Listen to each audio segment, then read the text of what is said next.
Okay, let's get started. We've got a lot of exciting things to talk with you about, and thank you all so much for coming.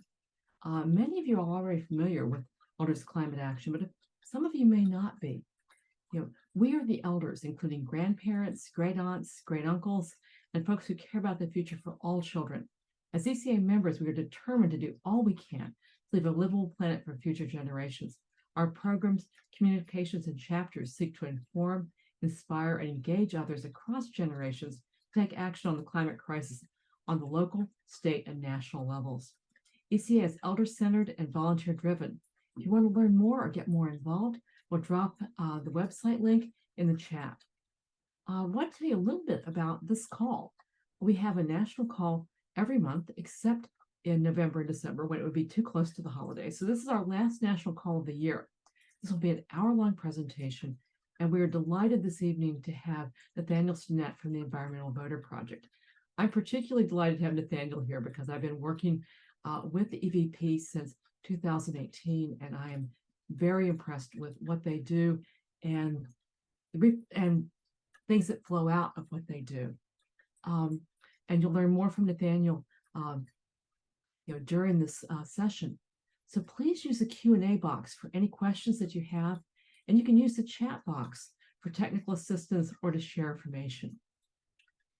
Now, to tell you a little bit more about our speaker, Nathaniel Stinnett is the founder and executive director of the Environmental Voter Project, a nonpartisan nonprofit that uses data analytics and behavioral science to identify and mobilize non-voting environmentalists.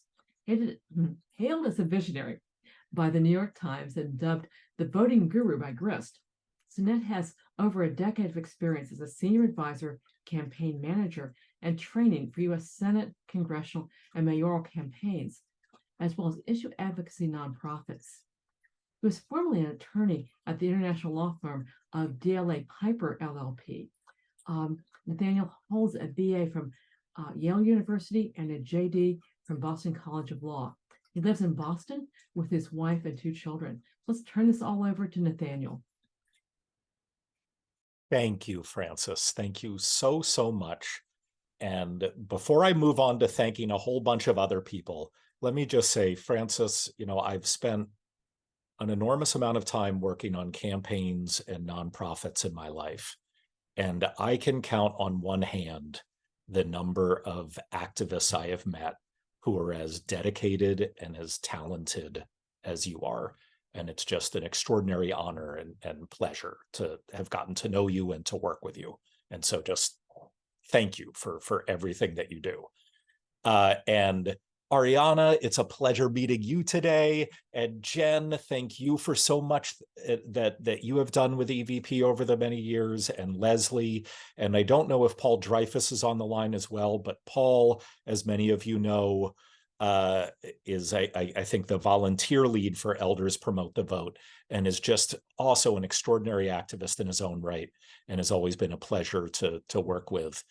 And I just want to let you all know, when I started the Environmental Voter Project, which I promise I'll get to explaining, okay? It's not all going to be thank yous. When I started the Environmental Voter Project, one of the first groups we met with was Elders Climate Action in a small apartment in Brookline, Massachusetts, outside of Boston.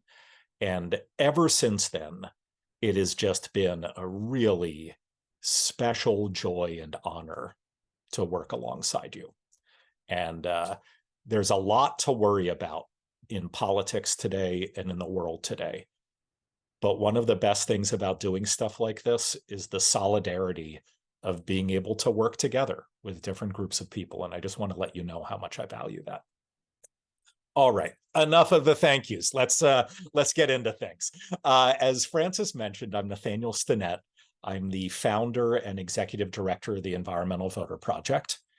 And today, I don't know if this is helpful for all of you, but I always like to have a little, table of contents, a little, some guideposts as to where we're going. And so today, I'm going to spend some time telling you about our work at the Environmental Voter Project. Now, doing this with Elders Climate Action is kind of hard. because some of you know the work that we do at EVP better than I do. But others of you don't know it at all. So for those of you to whom EVP is old hat, please, please forgive me as I go through and explain our work.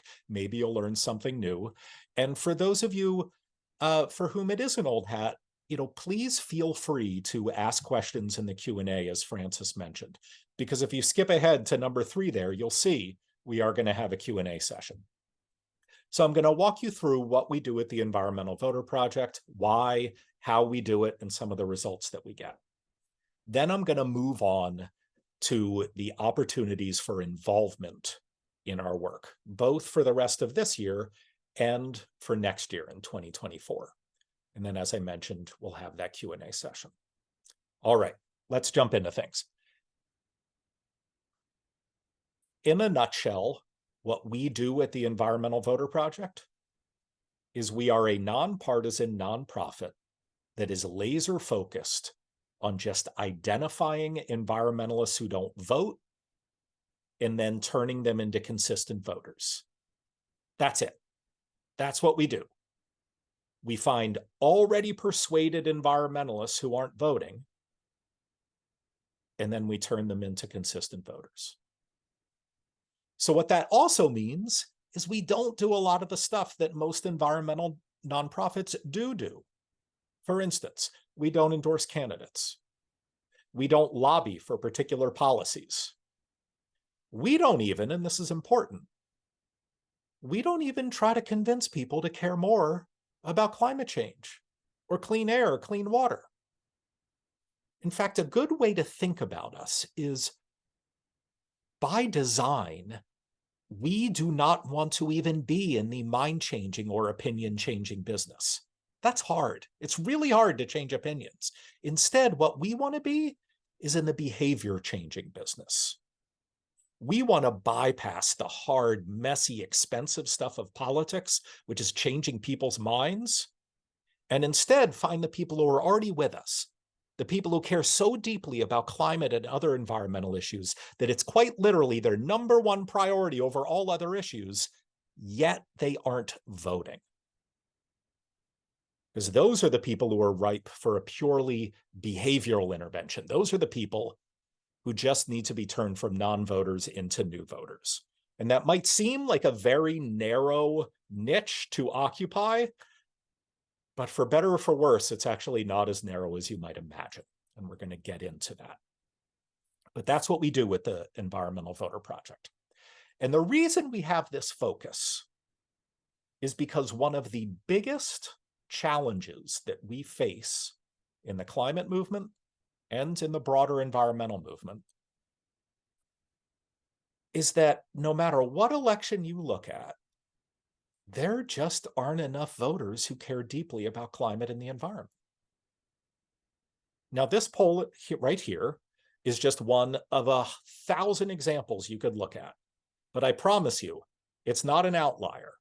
It's like any other poll you'll see. Now, this particular poll was taken about a year ago. It was of people in battleground states who were likely to vote in last year's midterm election. And they were asked, what are your top 3 issue priorities? 15% of them listed climate and the environment. Not nearly enough. Not nearly enough. And when that question was narrowed down to what is your number 1 priority over all others, it went all the way down to 4%. 4% of likely voters in battleground states for the last year's midterm listed climate change or some other environmental issue as a top priority. Now, the good news is that's a much bigger number than we would have seen in, say, 2018 or 2014. But the bad news is that is nowhere near where we need it to be if we want to either affect the type of people who win or lose elections, or perhaps more importantly, if we want the people who do win to be willing to spend their political capital on leading on climate issues. And I think that's something that doesn't get enough attention. People always think like, oh, okay, well, all you need to worry about is electing the right people, and then, okay, time to go home. Well, no. Just because the so-called right person wins doesn't mean they can just snap their fingers and get whatever they want done. And when only 4% of likely voters who show up to important elections like midterms in battleground states, when only 4% of them list climate or the environment as their top priority, I'm sorry. There are very, very few politicians who are going to look at numbers like that and say, you know what? Let me spend all my political capital on that 4% thing there. No, that's a lot to ask. That's a lot to ask of politicians. This is one of the biggest problems we face in the climate movement. And I know it's uncomfortable, right? Those of us in the advocacy space, we like to pound our chests and like pretend that we're stronger than we are, hear us roar and be scared of us. But I'm not sure we're doing ourselves any favors. Like the simple truth is we don't have enough political power. We don't. I don't think any of us feel comfortable like just waiting around for politicians to do the right thing. No, what we need to be able to do is to achieve so much political power that we scare them into doing the right thing. And that's not because I don't have respect for politicians, but it's because like politicians need to win elections. That's I mean, you could even define a politician as someone who wins an election. And so if you don't have the political power to bring them where you want them to go, they're never going to lead on the issues we want them to. And so this is a big problem. And this gets to the core of the problem that we at the Environmental Voter Project are trying to solve. Because one of the most important things to understand about why what likely voters prioritize is so important is this. And I know this is a really boring slide, but I promise to you, if there is only one thing you remember from tonight's presentation, let it be this one sentence. Whether you vote or not is public record. This goes to the core of how all campaigns are run and how all policy is made. Because any campaign ever, at least since the year 2000, when this stuff started to be easy to search, has decided who to talk to and who not to talk to based on people's public voter files. And so I hope you'll forgive me if we dive into the weeds of public voter files for 2 or 3 minutes here, because this is crucially important, not only to understanding how modern political campaigns work, but to why we do what we do at the Environmental Voter Project. So let's pretend we're running a campaign, okay? So Jen, I don't know if you know this, but you're running for governor in Arizona in a few years. Okay, so everybody get ready. You're going to work on Jen's campaign. She hasn't announced it yet, but I'm her new campaign manager. Okay, and I'm inviting all of you in to the first campaign meeting for the Jen Chandler for Governor campaign, right? This is what happens. And I promise you, this is actually what the first meeting is on pretty much any political campaign for any elected office anywhere. We open up our laptops. We look at public voter files. Remember what I said is the most important thing to remember from tonight. Whether you vote or not is public record.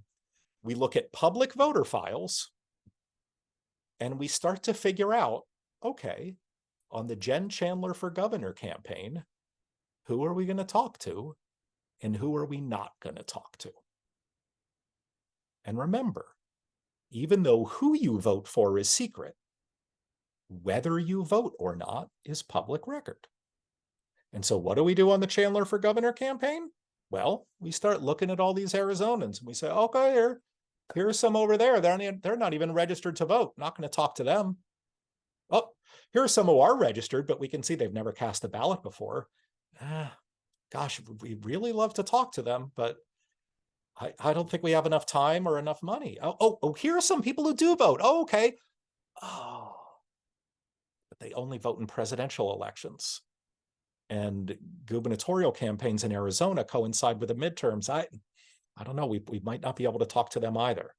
Oh, here are people who do talk in gubernatorial elections. Okay, we are going to talk to them. Oh, and here, over here, here's some who even vote in local elections. And not to put too fine a point on it, but we literally know who these people are by name and street address. That is the power of voter files. And I know this sounds cynical, like, oh, campaigns not talking to people who don't vote, but like, when you are running a campaign, your only goal is to get 50% plus one of the vote on a Tuesday in November. And when you literally know by name and street address who has a history of voting in those elections and who has a history of skipping them, well, who do you think campaigns are going to talk to?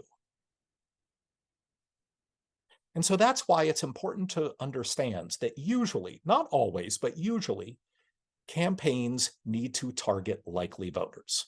I say usually because sometimes if they have extra time or extra money, they can dip down a little bit lower.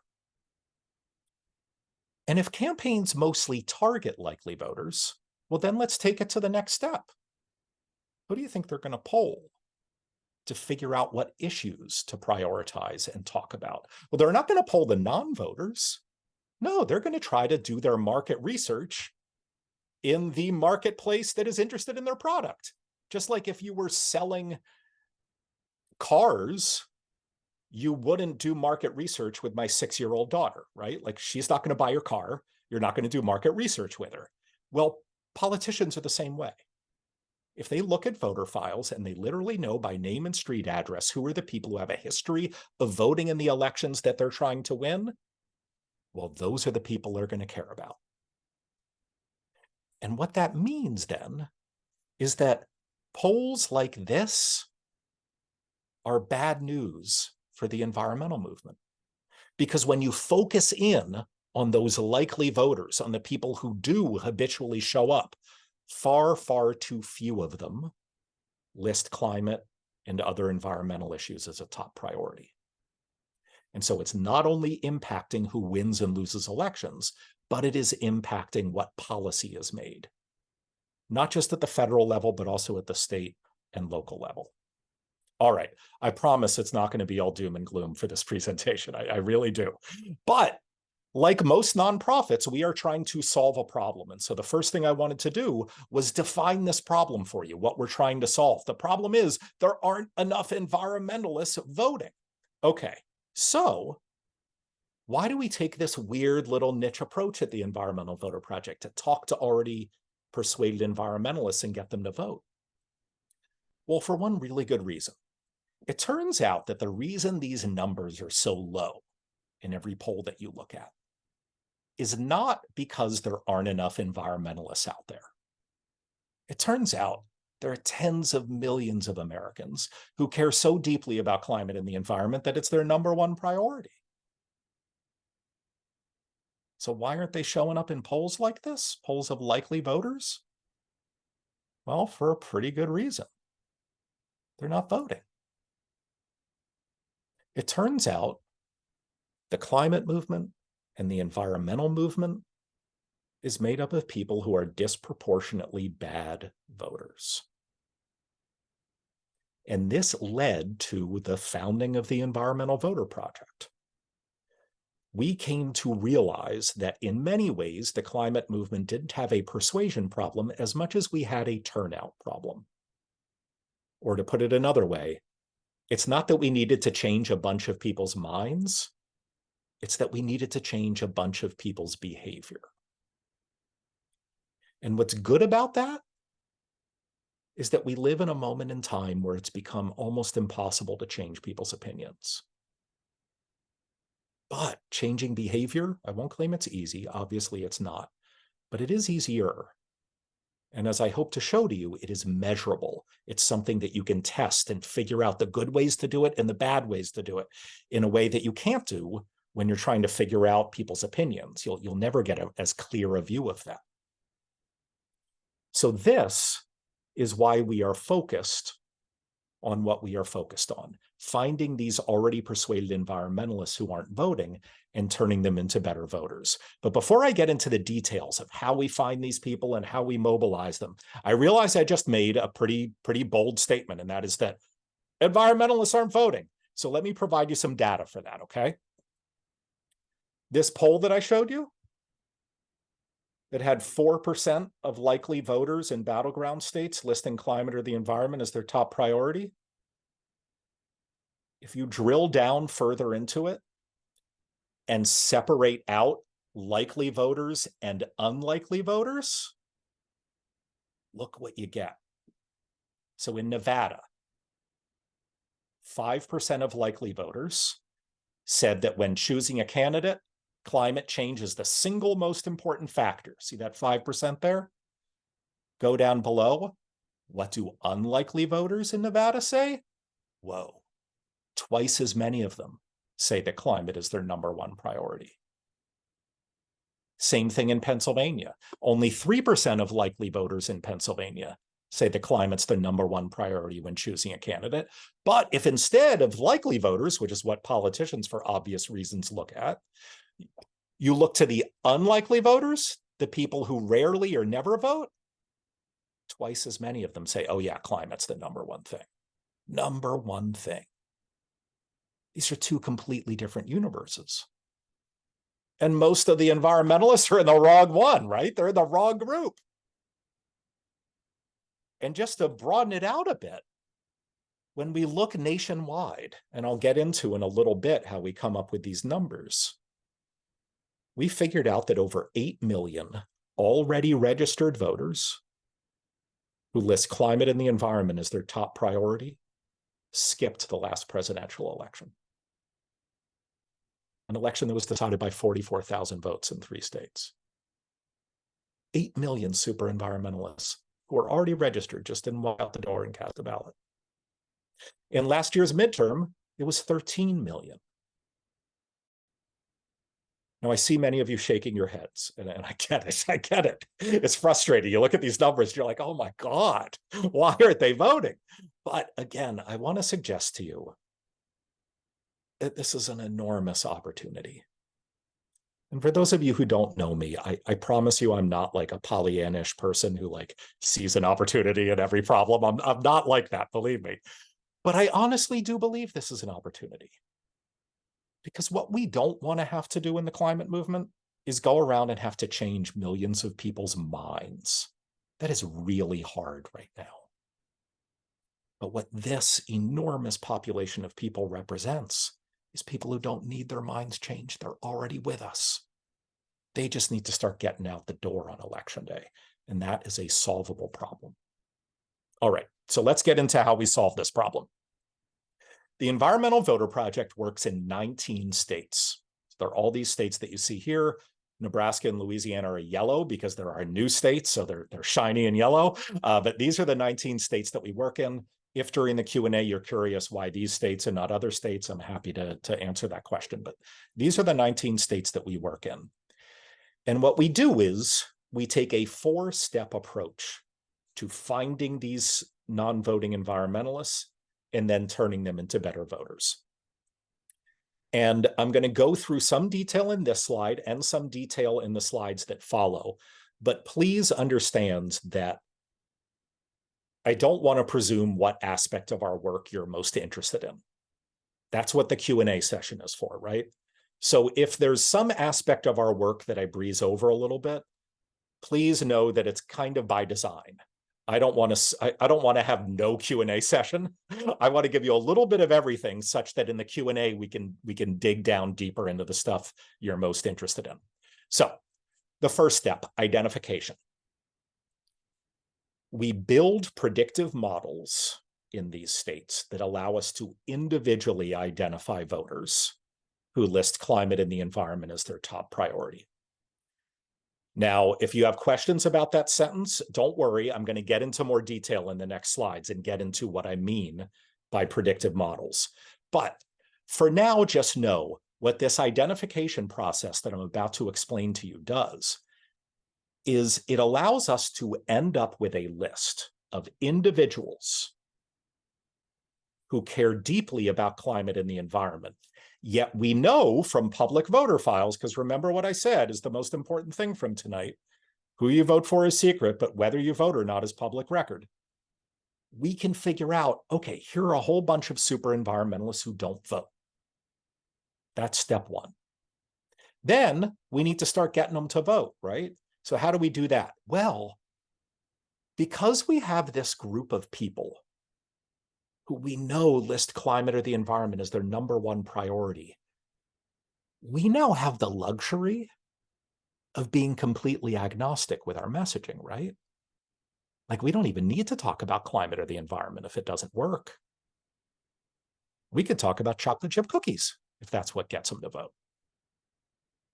And so what we do is we run hundreds of experiments each year, figuring out which messages work best with which subgroups of non-voting environmentalists to do just one thing.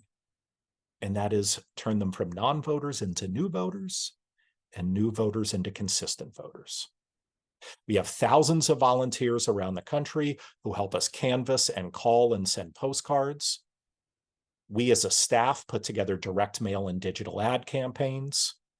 And again, all of this is focused on just one thing, and that is behavior change. How do we get these already persuaded environmentalists who aren't voting to start voting? Step 3, habit reinforcement. Remember back to the beginning when I was defining the problem we're trying to solve. The Environmental Voter Project is not an election-winning organization. Might our work win elections sometimes? Sure. But ultimately, what our goal is to change the electorate. Our approach is like, there is nothing politicians like more than winning elections. And so if you get a whole bunch of environmentalists to vote, politicians are going to be more likely to lead on the environment simply because they like winning. Like, nothing motivates a politician more than the prospect of winning or losing an election.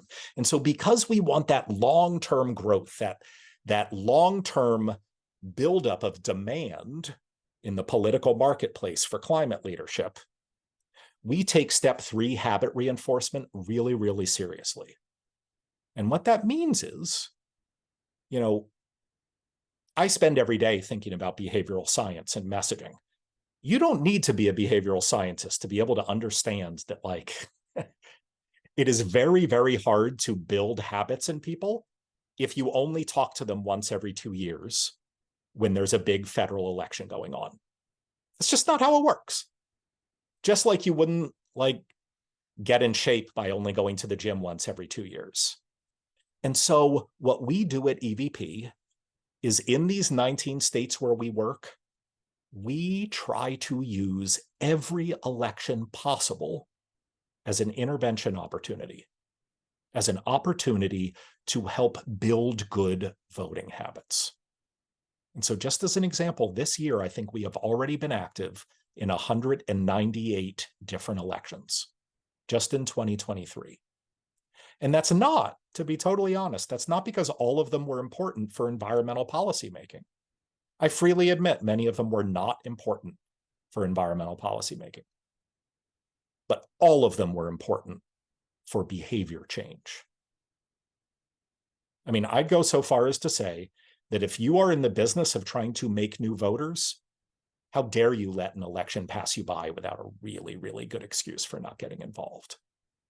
And so, yeah, we mobilize people. We were mobilizing people there's a place called North Pole, Alaska. I don't know if any of you know about this, but they were having a municipal election a few weeks ago, and we were mobilizing low propensity environmental voters there. We mobilize environmental voters for library trustee races. This is how you make new voters. Because ultimately we get to step 4, and that's changing the electorate. Ultimately, what we want to do is get to a place where if a politician is running for president or Senate or city council, they look at these public voter files and they look at their polls and they say, holy moly, where did all these environmentalists come from? So when they do that, that's when we know we're not only going to start changing the type of people who get elected, but also the type of policy that they make. All right, let me move ahead because I do want to leave a good 15 minutes for Q&A if we can.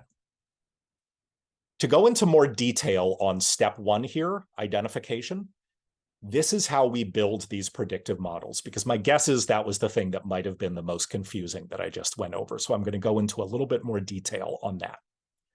And as I describe this, what I want you to know is that I am also describing how most modern political campaigns now target voters. So if up in your head, you think that campaigns still target by demographic group, like, oh, soccer moms are the swing demographic, or NASCAR dads, forget about it. That's not how campaigns target anymore. What they do is they build these predictive models that enable them to individually target voters. And this is how it works. First, we poll enormous numbers of people. So let's go back to our Arizona example with Jen. Let's say we're building a predictive model in Arizona. We poll 10,000 people. Let's say 1,000 of them, when we ask them what their number one top priority is, say climate change, clean air, clean water. Well, then it's really easy to start trying to figure out, okay, what do we know about these 1,000 people? What information is there on voter files? What census information is there? What publicly available information is there, like behavioral or consumer data? We only use publicly available data, but there's a lot of it out there.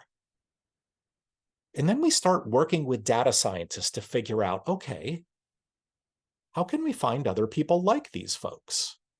1,000 Arizonans just told us, they just self-identified as listing climate as their top priority. Do we know enough about these 1,000 people that we can find other people like them? Because maybe as we look at those 1,000 people, we start to see some trends. Maybe we see, oh, if you work for the Forestry Service, you're 11 times more likely than the average Arizonan to list climate as your top priority.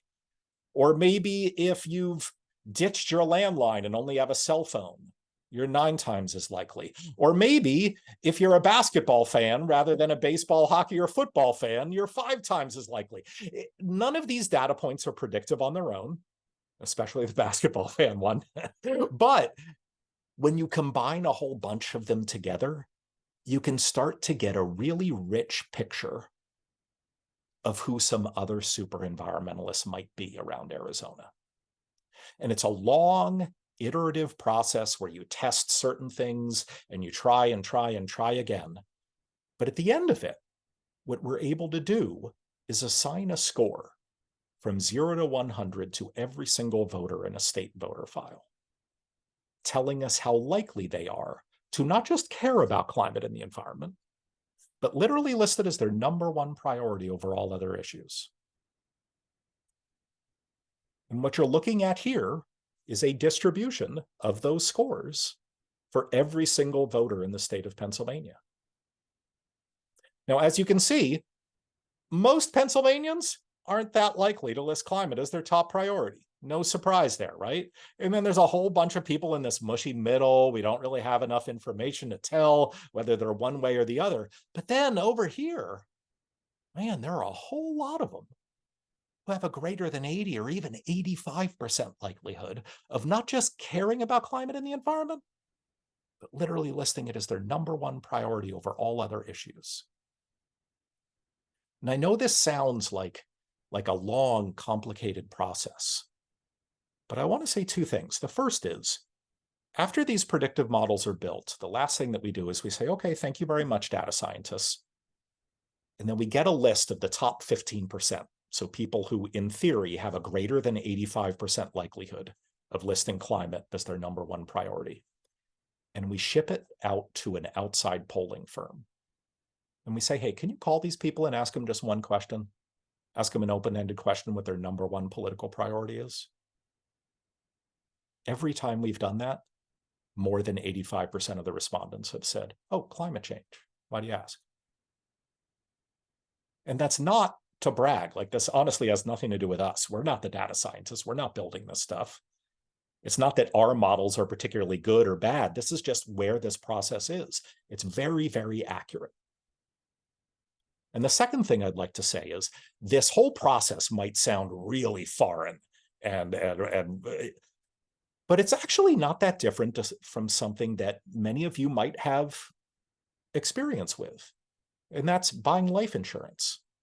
If you've ever applied for life insurance, you've probably had to answer a long questionnaire, right?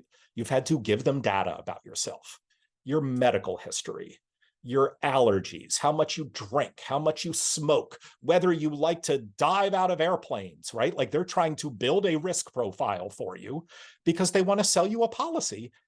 And not to get too morbid, like they're going to sell you a policy based on how long they think you're going to live. And unless they have a really, really good way to take that data and compare it to tens of millions of other people who have bought policies, well, they're not going to sell you the right policy, and the entire global economy is going to crash. And so they build predictive models. Now, they don't call it that. They call it an actuarial table. And it's a little bit different from a predictive model, but only a little bit. What they're trying to do is predict what type of policy to sell you based on how long they think I'm going to live.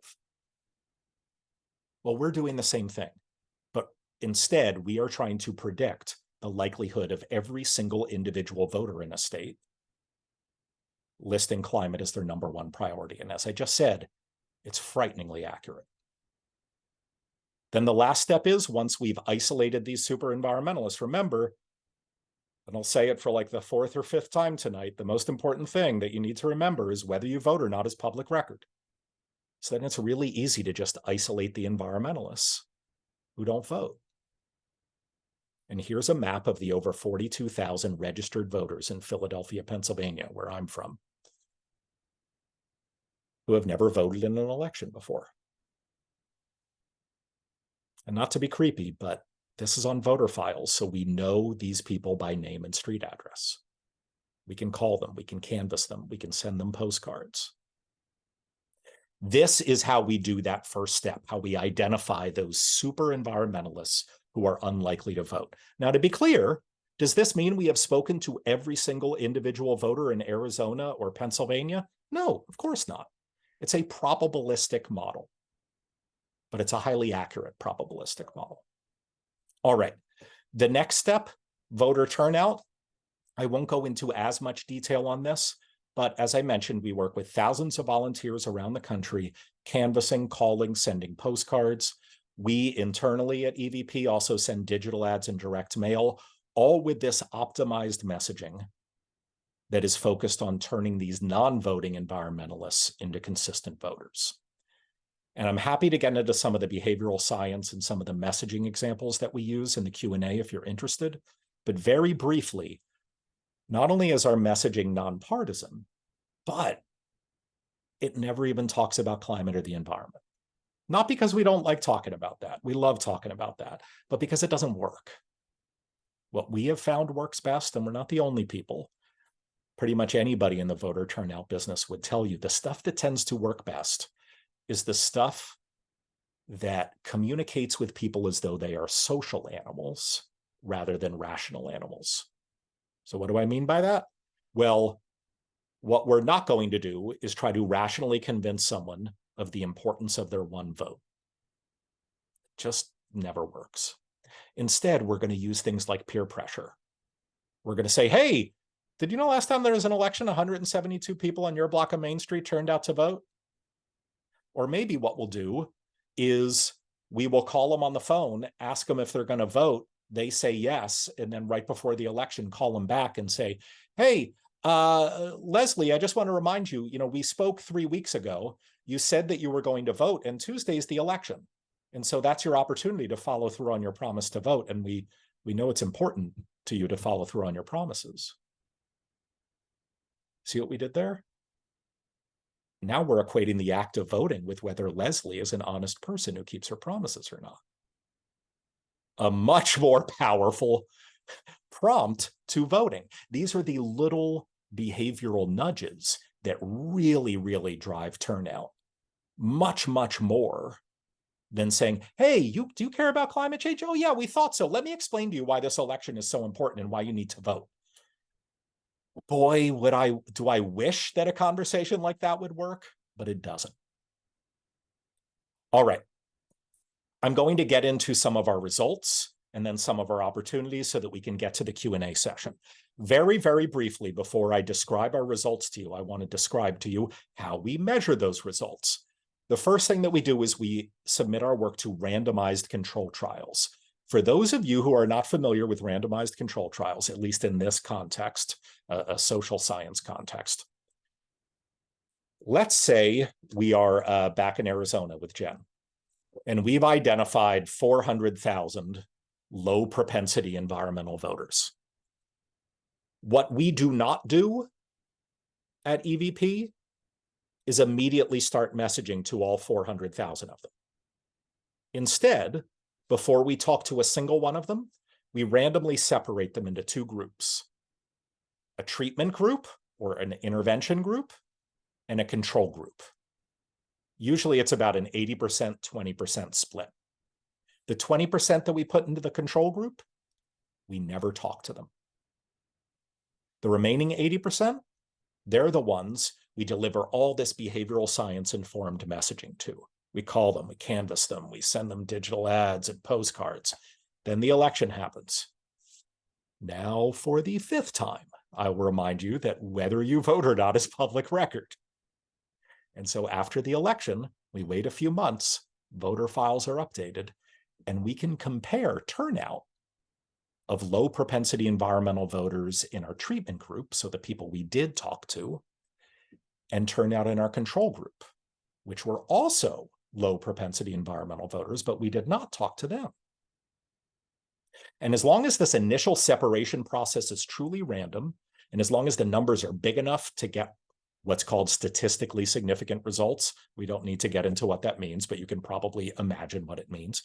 What this process allows us to do is isolate what our sole impact was on turnout while controlling for all other variables. Because even if it was raining in Phoenix and that depressed turnout, well, it rained on just as many people in our treatment group as in our control group. We controlled for that. Even if the Biden campaign spent $1 billion mobilizing voters using environmental messaging, well, we controlled for that.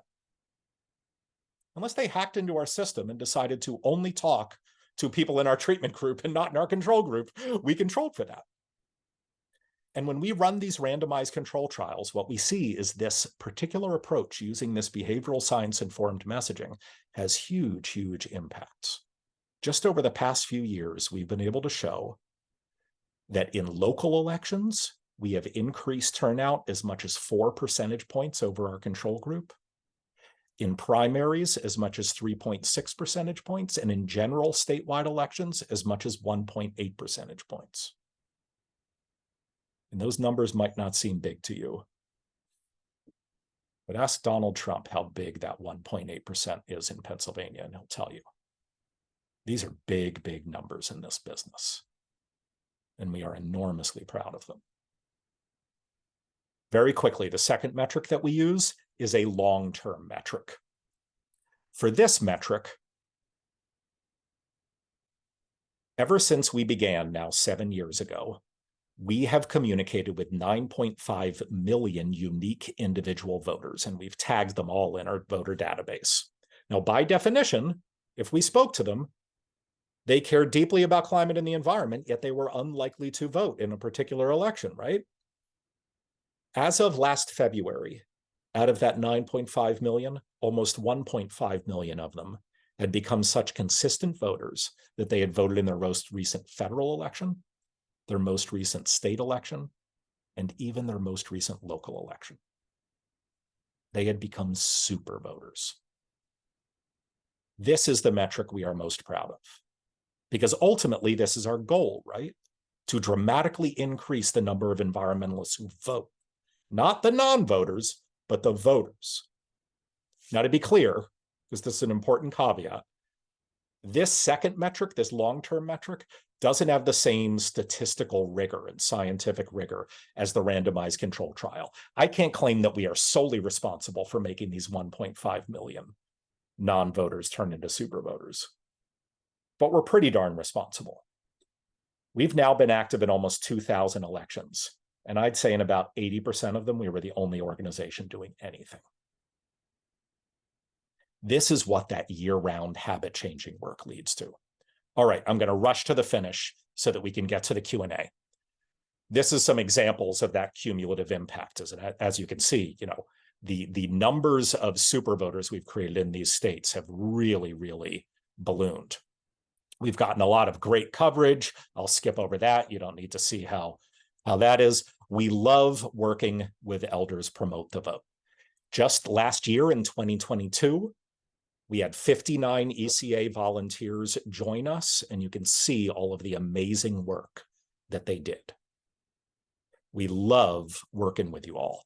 This year, just a sample of the elections that we are currently working on right now and over the next 2 weeks until the November 7th elections, and then in some places like Louisiana and Houston, we'll keep on going.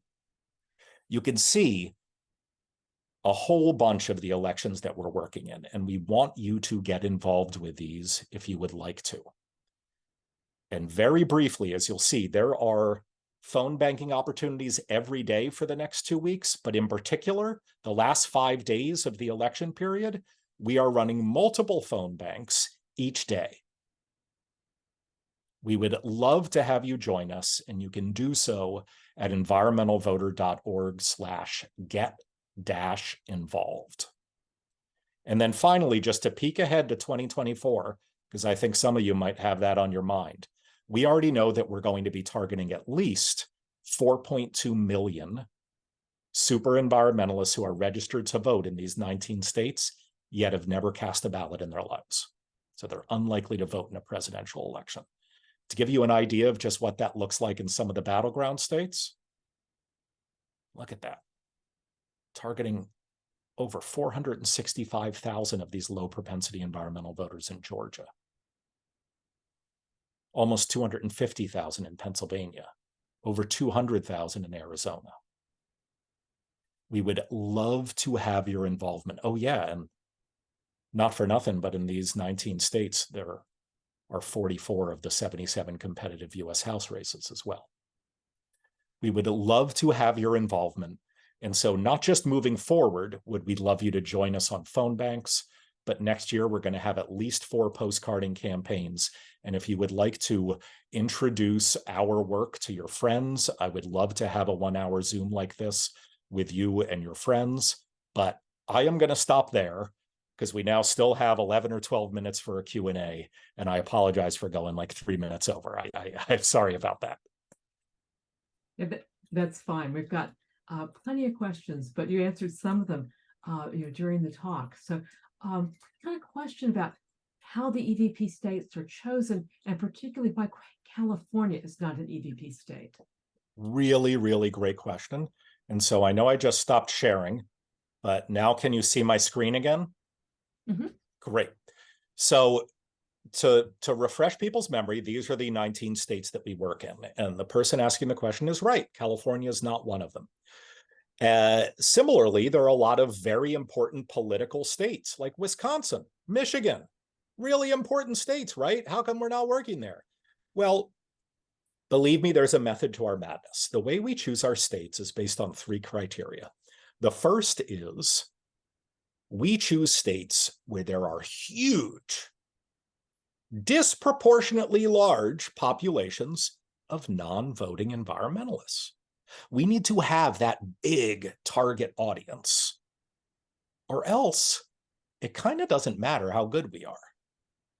And so let's take Idaho as an example.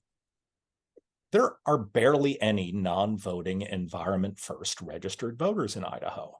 So even if we get every single one of them to become consistent voters, we're not going to change anything. We're not going to change how policy is made at the federal, state, or local level. So we really, really want to have that sort of fat denominator, that big target audience. All right. The second criteria that we look at is we, as proud as we are of the impact of our messaging, have also come to realize that sheer repetition is probably the best weapon in our arsenal. And so the second criteria we look for are states that have active election calendars, not just in even years, but also in odd years. And so there are lots of states that do have plenty of non-voting environmentalists, like Oregon or Washington, yet they've gotten rid of all their odd year elections, usually for good policy reasons. They say, you know what, we want more people voting for city council, so let's hold the elections at the same time as like a presidential election. As far as I'm concerned, that's a good public policy reason for doing it. But that's bad for people who are in the behavior change business.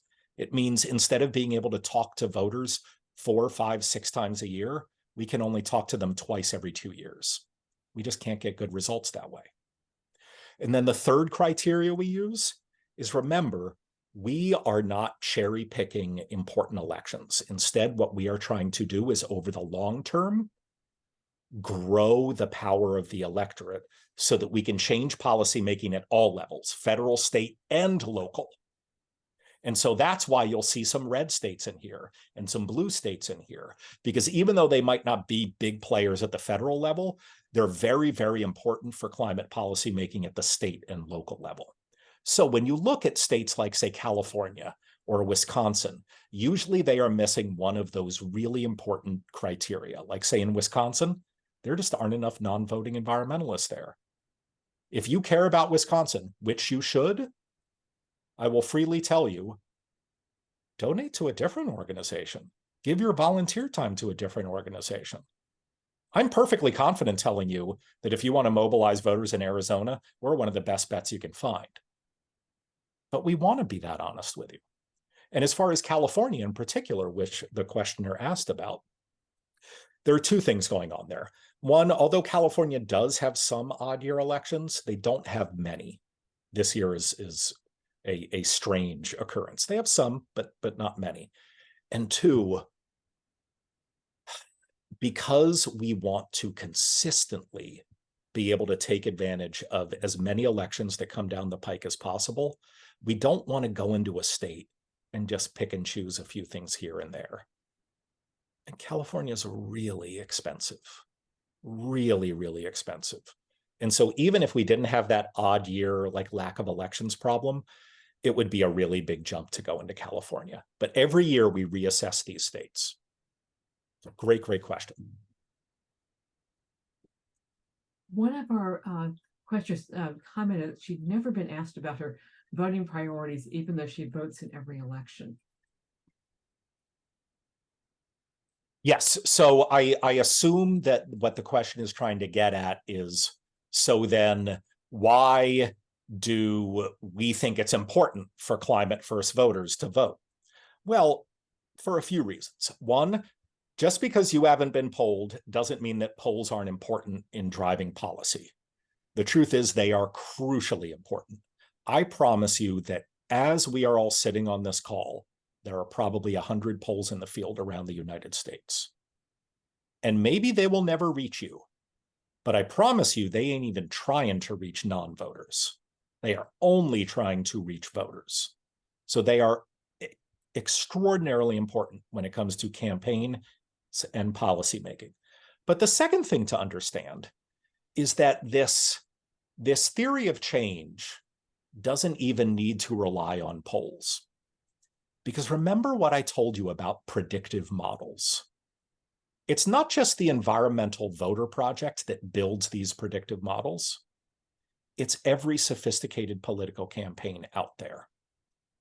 And so the truth is, even if the entire polling industry disappeared tonight and we all woke up tomorrow and there wasn't a single poll ever again, politicians can still just open up their laptops, look at their voter files, and look at the predictive models that their campaigns have built. And I know this sounds creepy, but it's true. They can see who all of the environmentalists are in their district and whether they vote or not. And that right there is why it is so important to make sure that we are voting and really driving policymaking. And there have even been peer-reviewed studies by academics on this showing that politicians are much more likely to prioritize the issues of voters than they are of non-voters. And so the truth is, even beyond polling, there is very, very good, consistent market research that drives what politicians are doing. And it's all coming from the priorities of voters, not non-voters. Well, where does EVP's funding come from? So we are what's called a 501c4 nonprofit, which means we're a grassroots advocacy organization. And it means that even though we are apolitical, we cannot get money from foundations. So with the overwhelming majority, like 98 or 99% of our funding comes from individual donations. Many are generous people who are on this Zoom call right now, and thank you again. The bit of our funding that doesn't come from individuals comes from some very progressive companies. Patagonia's new nonprofit has given us some funding. New Belgium Brewing, a very progressive beer company out in Colorado, has given us some funding. But aside from that, it's almost all from individual donors. And I think last year we got 9,400 donations, and we ended up raising about $3.1 million. Great. So we commented they've done phone calls before with other organizations, and most of the calls either no one answered, or the people who did pick up were not very receptive or rude. And how typical is that with EVP calls? So it is less typical, but I'm not going to pretend like every conversation is someone picking up and saying, "Oh my gosh, am I glad you called? Let's chat." Obviously, they're not all like that. But let me explain why it is less typical, and then let me go into some of the impact that we get. It's less typical because of a few reasons. One, we try to design our scripts so that almost immediately people know that you're not calling from a campaign trying to convince them who to vote for. We try to get that out of the way really, really quickly. And so it makes it a little bit easier for the recipient of the call. And it also makes it easier for the caller, because you're not trying to argue and convince people into doing something and changing their minds every time they get on the line. But the second thing that I want to reiterate to you is that what our studies have shown is that even really, really short conversations often improve turnout.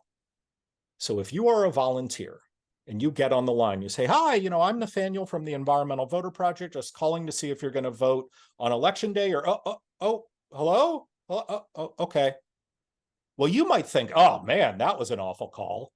Well, no, actually, a lot of studies show that in and of itself delivered a very important message, and that alone is going to increase turnout.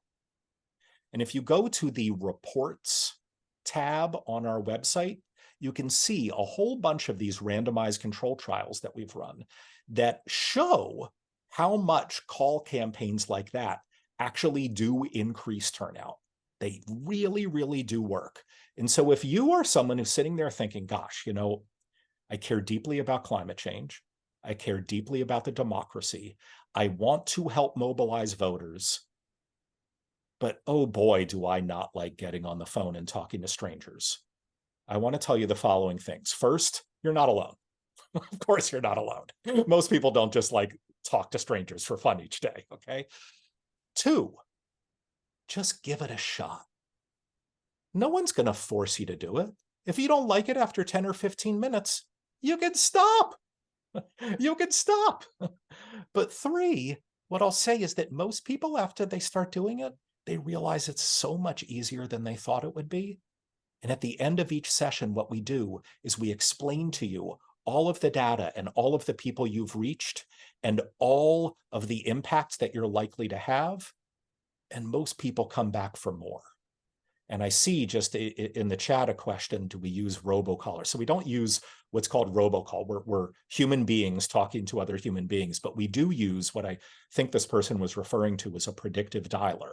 And so what that does is it allows this machine to cycle through all the numbers. So you're not sitting there hearing people not pick up their phones. Instead, what you're hearing is like 30 seconds of hold music, and then someone comes on the line and you talk to them, and then another 40 seconds of hold music, and then another person comes on the line.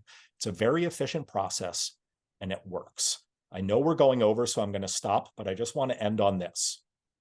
We never, ever ask our volunteers to do anything that we haven't previously been able to prove in a randomized control trial increases turnout. That goes for postcarding, that goes for canvassing, that goes for calling. So if you want to make an impact, I promise you, we've got it for you. Thank you, Nathaniel. That was a very inspiring and informative talk. And I apologize to everyone whose questions we didn't get to. Just wanted to highlight a couple of action items. We always want people to leave these calls with something to do. And there are links in the chat to join a phone bank session with EVP or to join Elders Promote the Vote. So you'll get info about upcoming EVP events and more. This is our last national call of the year, but it's not our last event. Please join us for a special workshop on November 14th, Electrify Your Life, with Brian Stewart, co-founder of Electrify Now. He's going to discuss how your personal energy choices can help accelerate the energy transition. You can learn how all electric homes and vehicles are safer and healthier, have a lower cost to operate, and are a powerful way to reduce carbon emissions. And there'll be something very interesting coming up in December, which you'll hear about soon. So thank you all so much for coming. Have a great evening and enjoy the rest of your week.